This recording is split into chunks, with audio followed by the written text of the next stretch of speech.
What's up guys, Tyler P with another vintage RC car video. This is the 2022 Kyosho Optima Mid. Check it out. What a looker. And I know, technically not a vintage car, it's brand new, but it's based on the 1987 Kyosho Optima Mid with some pretty significant updates, they call it. Kyosho's goal was to make this car brushless ready so you could build it, run it, and enjoy it, which is what the owner of this car, Beef, is going to do. It has full electronics, and he said he's going to run it on the carpet track. So God bless, because I don't have the guts to do that. I would shelf mine in a heartbeat. But let's go over real quick why this is an awesome car and an awesome buy. First, what you're looking at is the default paint scheme, but the car also comes with a second set of decals and a black wing, so you can do the Turbo Optima Mid yellow and blue livery, which is super cool. Most kits don't give you any extra parts that they don't need to include. It also came with a poster, literally a poster, twice the size of the box because it's folded in half. On one side is an action shot of the car. On the other side are all the tech specs. So that's the side I'm going to be framing and hanging on the wall because I'm a nerd. But the car itself was an amazing build. The fit and finish is fantastic. There's barely any play in the suspension, which Mark would point out is, or Beef would point out, is vastly superior to a modern team associated car, and he'd be right.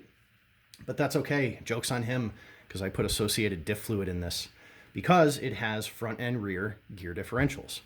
It doesn't have a center diff, it just has the slipper clutch. But in terms of updates, Kyosho did quite a bit to make this car suitable for brushless power and for modern driving, you might say.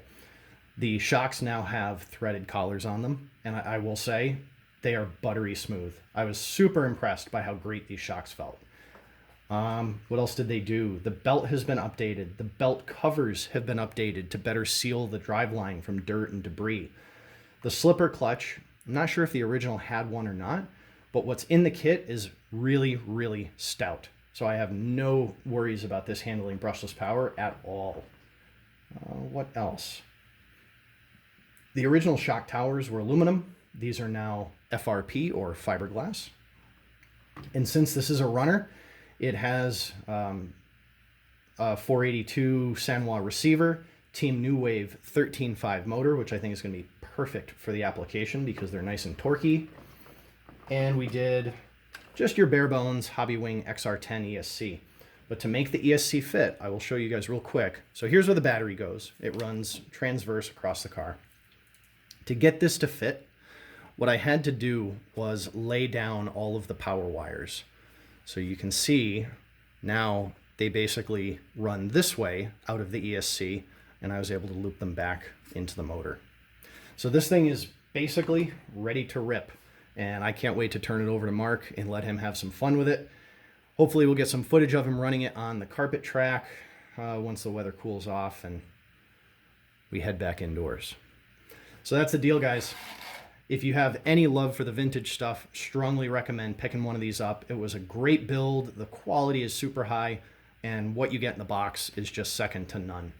So buy one, buy two, save one. They're going to go up in value. And that'll do it. So thanks for tuning in. Don't forget to like and subscribe, and we will see you next time.